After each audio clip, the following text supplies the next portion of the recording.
소소한 행복을 나누는 소소공방. 안녕하세요, 임현균입니다. 날씨가 차가워지면 주의가 필요한 사고가 있습니다. 바로 낙상인데요. 뼈가 약해지는 50대부터는 외부에서 오는 충격뿐만 아니라 이 침대에서 내려올 때도 골절이 발생할 수 있기 때문에 주의가 필요합니다. 오늘 소소 건강 시간에는 방치하면 골병 들 수 있는 골절에 대해서 알아보도록 하겠습니다. 정재균 정형외과 전문의 나오셨습니다. 어서 오십시오. 안녕하십니까. 정형외과 전문의 정재균입니다. 네, 반갑습니다. 반갑습니다. 주변에서 보면 살짝 넘어졌어요 그러는데 실금이 갔다는 분들이 있거든요. 이 네. 골절이 뭡니까? 네, 골절이라 함은 이제 뼈가 가지고 있는 내구성 이상의 외력이 주어지게 될 경우 뼈의 껍데기라고 하는 피질골의 연속성이 이제 완전하게 혹은 불완전하게 깨지는 것을 말씀드리는데요. 그냥 간단하게 말씀드리면은 뼈가 원래 가지고 있는 모양이 틀어지는 것을 말씀드립니다. 근데 방금 말씀하셨듯이 금이 간다는 표현은 이제 뼈의 연속성이 이제 불완전하게 깨지는 경우는 금이 갔다고도 표현을 하게 되고요. 이게 외력이 너무 심하게 작용이 되게 될 경우에는 피부를 뚫고 개방성 골절까지도 진행이 될 수 있습니다. 어휴, 뼈가 대부분은 이제 밖에서 충격이 와서 이제 부러지거나 골절이 되는 것 같은데 네. 이 골절이 생기는 원인은 어디에 있습니까? 골절이 생기는 원인은 방금 말씀드렸듯이 이제 뼈가 가지고 있는 내구성 이상의 에너지가 이제 주어지게 될 경우에 뼈가 이제 골절이 되게 되는데요. 네. 일반적으로 정상적인 분들이 골절을 자주 겪지는 않습니다. 정말 드물게 발생을 하게 되고 네. 특히 이제 20대, 30대보다는 50대 넘어가는 노령의 환자분들이 보통 많이 골절을 받게 되는데요. 그렇죠. 이 두 그룹의 가장 큰 차이는 골의 강도입니다. 뼈의 강도가 다르기 때문에 보통 이렇게 차이가 나게 되는데요. 이 뼈의 강도를 결정하는 요인은 골의 질과 골의 양입니다. 근데 골의 질은 이제 파골세포, 조골세포라고 불리는 뼈를 만드는 세포들과 뼈를 이제 부수는 세포들의 기능으로 이제 측정을 하게 되는데 아직 현존하는 검사상에서 그 골의 질을 판단할 수 있는 검사 결과는 아직은 없습니다. 네. 하지만 이제 골의 양을 확인할 수 있는 검사는 시중에서 많이 이제 시행이 되고 있는 골다공증 검사를 통해서 확인을 할 수 있게 되는데요. 이 골다공증 검사를 함은 환자분들의 나이를 보정을 해서 젊고 건강한 성인의 이제 뼈와 이제 비교를 하게 됩니다. 그래서 그 비율 정도가 얼마나 빠지는지를 이제 도표화하여서 보통 이제 그 수치를 T-스코어라고 저희가 네. 부르는데요. 네. 이제 그 수치가 마이너스 1.0에서부터 마이너스 2.5 정도일 경우에는 골 감소증 이라고 말씀드리고요. 네. 마이너스 2.5가 넘어가게 될 경우에는 골다공증이라고 저희가 진단을 하게 됩니다. 뭐 뼈가 이제 성기게 되고 별로 네. 질이 안 좋아진다고 하더라도 어찌 보면은 넘어지는 자세에 따라서도 네. 다치는 부위가 또 상당히 다를 것 같습니다. 이제 보통은 이제 골절이라 함은 특별한 어떤 환경에서 골절이 되는 건 아니고요. 우리 일상에서도 충분히 일어날 수 있습니다. 어디 길을 걸어가시다가 돌부리에 걸리시다든지 아니면 계단에 걸리시다든지 하게 될 경우에는 넘어지게 되는데 보통 이때 젊은 분들 같은 경우는 저렇게 손을 짚으시면서 네네네. 버팁니다. 그렇죠, 아직은 균형 감각이 있다 보니까 네. 손목이나 뭐 이렇게 무릎을 먼저 짚게 되면서 그 주변부 골절이 많이 발생을 하게 몸이 되는데요. 하중이 다 가겠네요. 네, 그렇습니다. 근데 이제 좀 문제가 되는 경우는 이제 연세가 있으신 분들 같은 경우는 네. 이제 균형을 잡는 능력이 조금 많이 떨어지시다 보니까 그렇죠. 손을 짚기 전에 먼저 엉덩이가 부딪히거나 저렇게 허벅지, 네, 등으로 먼저 떨어지는 경우들도 있습니다. 고관절 같은 데 손상이 되겠네요. 그러면. 네, 맞습니다. 그렇게 될 경우에는 지금 보시는 것처럼 엉덩방아를 세게 다칠 경우에는 네. 고관절 골절이 발생할 수도 있고요. 네. 그 충격이 허리까지 가게 될 경우에는 척추 압박 골절까지도 그러네요. 갈 수 있습니다. 보통 꼬리뼈라고 하는 것부터 척추 네. 압박까지 다 갈 수 있겠네요. 맞습니다. 야, 보통 이렇게 넘어지게 되면 많은 사람들이 병원 가기 싫거든요. 그래서 네. 뭐 낫을 거야, 네. 방치를 하게 되는데 이제 문제는 이제 이 골절을 방치를 하게 되면은 이제 그거에 대한 합병증이 발생을 할 수 있는데요. 가장 이제 걱정을 해야 될 것은 뼈가 아무는 시간이 필요합니다. 네. 근데 그 시간을 만약에 어그러진 상태에서 골절이 돼서 어긋나 있는 상태로 만약에 유지하게 될 경우에는 불유압, 부정유압과 같이 간단하게 말씀드리면 뼈가 안 붙거나 잘못 붙거나 그럴 가능성도 있죠. 이제 그렇게 될 경우에는 정상 보행도 힘들지만 일상생활도 많이 힘들고 외형적으로도 좀 모양이 안 좋게 그럼요, 보일 수 있습니다. 그럼요. 그래서 적절하게 만약에 좀 환자분께서 다치고 나서 증상이 좀 많이 있을 경우에는 뭐 굳이 주저하시기보다는 가까운 의료기관에 방문하셔가지고 진료를 받아보시는 것이 낫지 않으실까 합니다. 맞아요. 우리 보통 뭐 우리나라 같이 의료비가 싼 데가 없지 않습니까? 네, 그래서 맞습니다. 문제가 있으면 반드시 전문의를 찾아뵈야 될 것 같은데요. 이게 나이가 드신 분들은 대부분 균형 능력이나 뭐 네. 감각이 좀 떨어지시잖아요. 네. 특별히 어떤 분들이 더 그런 걸 좀 주의해야 될까요? 네, 우선은 골절이라는 것 자체가 뼈의 강도가 약할 때 나타나는 질환이긴 합니다. 네. 그래서 이제 보통 골다공증을 지니고 계신 분들 같은 경우는 뼈의 강도가 매우 약하기 때문에 골절의 위험성이 매우 높다고 볼 수 있죠. 하지만 지금 현존하는 검사상에서는 환자분의 어떤 골 밀도, 골의 양, 그러니까 뼈의 단단함을 알 수 있는 검사는 골다공증 검사 말고는 딱히 없습니다. 네. 이 골다공증 검사는 보통 이제 허리랑 그다음에 고관절의 골 밀도를 추정을 해서요. 그 몸의 이제 골 밀도를 어느 정도 이제 계산을 하는 겁니다. 그래서 전체적인 이제 값을 정확하게 대변을 할 수는 없습니다. 그래서 어느 정도 골절이 발생할 수 있는 위험 요소를 먼저 네. 좀 가지고 왔는데요. 그걸 한번 들어보시고 이런 네. 골절 위험 요소를 가지고 있는 분들 같은 경우는 내가 다른 분들에 비해서 골절 위험성이 높기 때문에 조심을 해야겠다라는 생각을 하시는 게 좋습니다. 이제 젊은 분들보다는 고령의 환자분들에서 골절이 발생될 가능성이 좀 더 높고요. 높고. 그리고 남성보다는 여성분들, 여성들이 여성분들이 골다공증이 많기 때문에 그렇죠? 네, 맞습니다. 그것도 그렇고 네. 뼈 자체가 남성분들보다는 내구성이 좀 떨어집니다. 그래서 골절이 발생될 가능성이 좀 더 높다고 보고 있고요. 그리고 네네. 혹시 이제 가족분들 중에 예전에 골다공증성 골절을 이제 앓으신 적이 있거나 당하신 적이 있을 경우에는 발생 위험성이 높다고 볼 수도 있고 또 예전에 나 다쳤는데 골다공증성 골절이 한 번 있었다라고 하시면은 다시 재골절의 가능성이 좀 높다는 것도 어느 정도 인지를 하시는 것이 가장 중요합니다. 네. 그런 골다공증 환자들이 골절을 당하면 보통 이 골이 튼튼하신 분들에 비해서 휴유증 같은 것이 많이 남을 것 같습니다. 어떤 네. 것들이 있나요? 이제 골다공증 환자분들 같은 경우는 한 번 골절을 수상하게 되면은 다음에 또 골다공증성 골절이 발생될 가능성이 2배에서부터 10배 정도까지 높게 나타난다고 보고가 되고 있습니다. 네. 특히 척추 압박성 골절 같은 경우를 예로 들자면은 보통 골절을 받으시고 1년 이내에 다시 다른 척추에 재골절이 발생될 아이고, 가능성이 네. 보통은 이제 2배에서부터 뭐 4배 아이고. 그리고 뭐 발생 확률로 따지자면은 한 20% 정도는 된다고 보고 있고요. 보통 이런 이제 골다공증성 골절 자체가 고령의 환자분들에서 많이 발생을 하다 보니까 일상으로 복귀까지가 꽤 오랜 시간이 허비가 됩니다. 그래서 그 기간 동안 이제 골절을 치유하는 과정에서 일상생활을 못 하다 보니까 기력이 많이 떨어지고 체력이 저하가 되면서 좀 건강이 많이 약화가 되시는 분들이 많습니다. 그래서 뭐 골다공증성 골절 중에 가장 이제 위험한 것 중에 하나가 대퇴골 골절인데요. 그렇죠. 이 대퇴골 골절 같은 경우를 수상하게 되면은 보통 정상인들에 비해서 5년 생존율이 보통 70에서 80% 정도밖에 안 되고요. 아유, 그렇군요. 네, 그리고 더 걱정인 거는 이런 대퇴골 골절 한번 경험을 하게 되면은 이게 낫는 동안 보통 1년 이내에 돌아가실 가능성이 보통 이제 15에서 20% 정도라고 아이고, 보고 네. 있습니다. 근데 이제 문제는 고령에서 이제 대퇴골 골절이 발생을 하다 보니까 보통 이제 수술적인 치료를 할 수 있으면 그나마 다행이긴 한데 수술적인 치료를 못 하게 될 경우에는 이제 사망까지 갈 가능성이 보통 40에서 50% 정도까지 더 높게 보고가 되고 있는 편이긴 합니다. 아유, 그렇군요. 이게 골다공증을 어떻게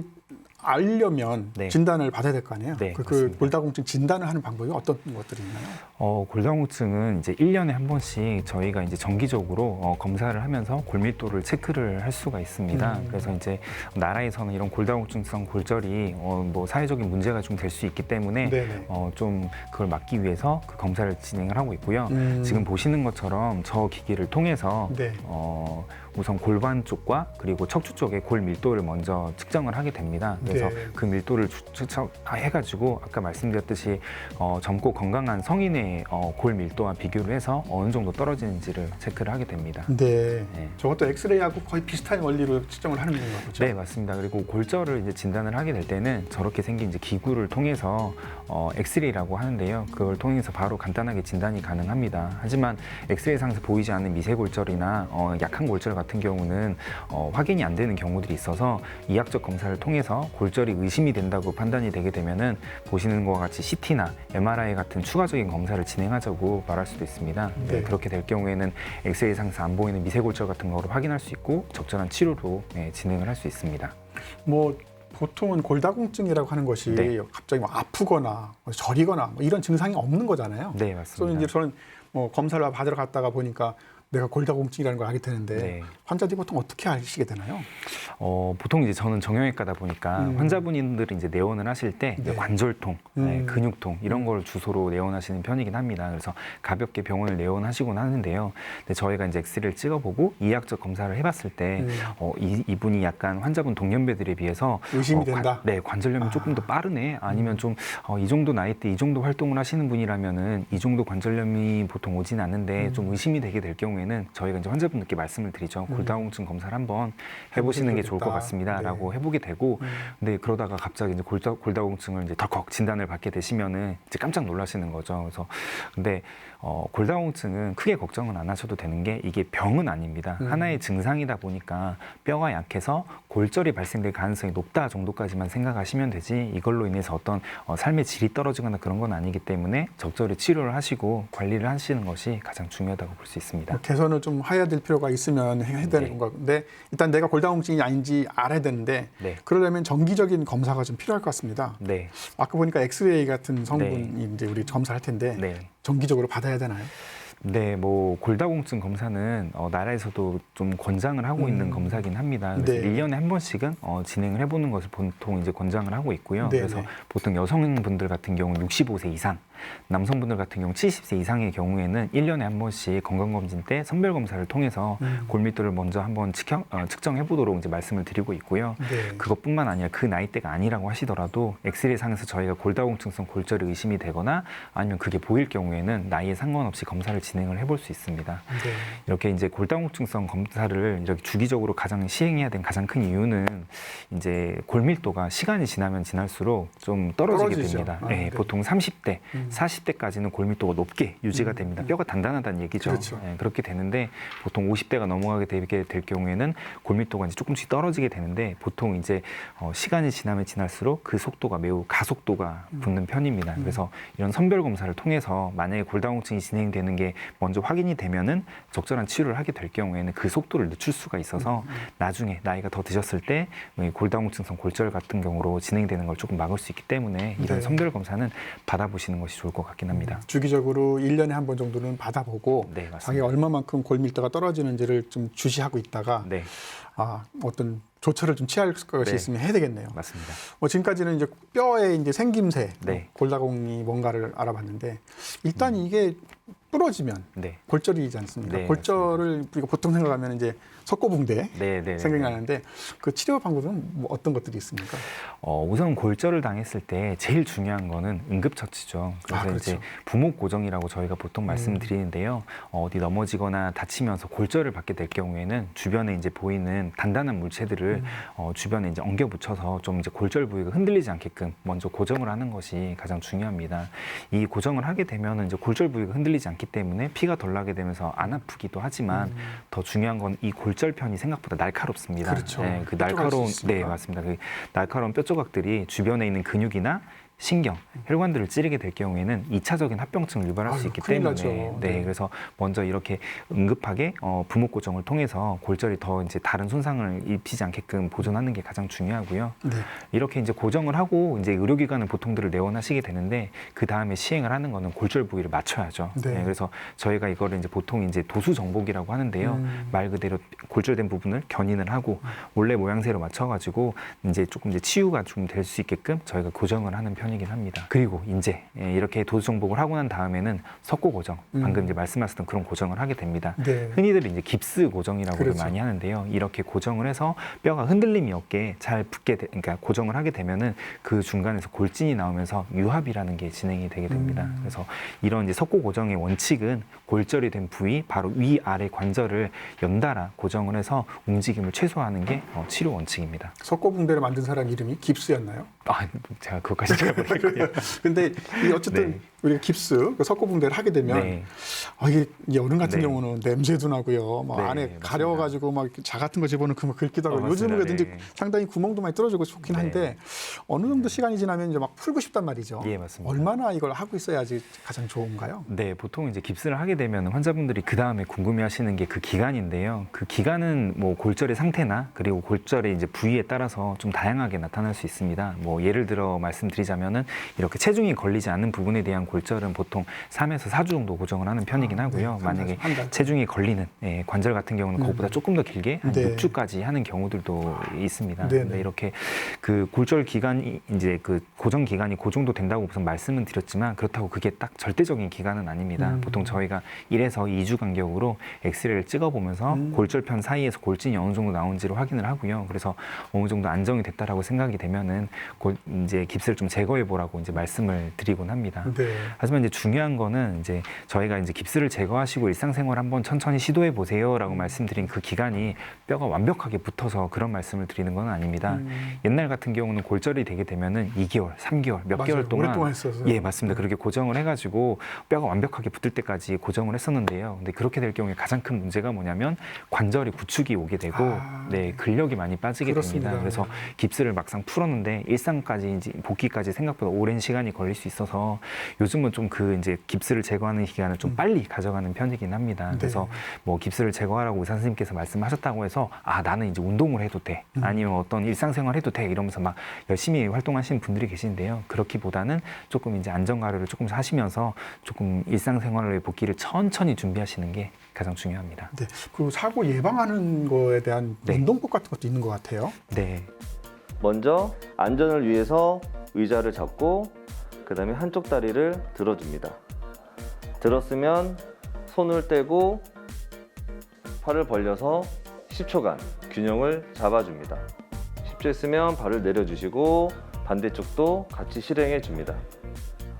먼저 의자를 잡고 한쪽 다리는 지지를 하고 반대쪽 다리는 밖으로 벌려서 엉덩이 근육을 수축을 해 줍니다. 하나, 둘, 10개를 했으면 반대쪽도 같이 실행해 줍니다. 하나, 둘, 10. 먼저 한쪽 다리를 지지를 하고 한쪽 다리를 들어줍니다. 먼저 앞으로 멀리 찍어주시고 다시 제자리에 오시고 사선으로 또 멀리 찍어주시고 다시 왼쪽, 바깥쪽 다시 사선 뒤로 또 뻗어주시고 다시 뒤쪽으로 살짝 찍어주시고 원위치 오셔서 쉽니다. 다음 오른발도 같이 똑같이 해주시면 됩니다. 먼저 앞으로 한번 다시 대각선 앞으로 그 다음에 옆으로 바깥쪽 해주시고 다음 사선으로 다음은 뒤로 그 다음에 제자리에 오십니다. 이렇게 반복해 주시면 됩니다. 아쉽게도 시간이 다 돼서 네. 이제 겨울 추운 날씨가 되니까 네. 시청자 여러분들께 어떻게 하면 골절을 예방할 수 있는지 마무리 멘트를 좀 부탁드리겠습니다. 네. 무엇보다 골절을 예방하기 위해서는 가장 중요한 점은 적절한 운동입니다. 이게 나이가 조금씩 드시다 보면 근력이 많이 저하가 되고 그리고 균형 감각, 유연성 등도 많이 떨어지게 됩니다. 그렇게 될 경우에는 이렇게 뭐 잠깐의 어떤 외력이나 이런 게 주어지게 되더라도 넘어지게 되시는 분들이 많이 발생을 하게 되는데요. 그래서 방금 보시는 영상처럼 꾸준한 이제 운동을 통해서 근력을 유지하시는 것도 가장 중요하고요. 그리고 스트레칭을 꾸준히 하시면서 균형 감각 그리고 유연성을 유지하시는 게 조금 더 이제 골절을 예방할 수 있는 좋은 방법이지 않을까 생각을 하고 있습니다. 알겠습니다. 날씨가 추워지고 있습니다. 여러분 나가셔가지고요 열심히 운동하시고 골고루 드시는 것이 골절 예방에 가장 좋은 도움이 될 것 같습니다. 오늘 여기서 마치도록 하겠습니다. 내일 다시 또 뵙도록 하겠습니다. 고맙습니다. 고맙습니다. 감사합니다.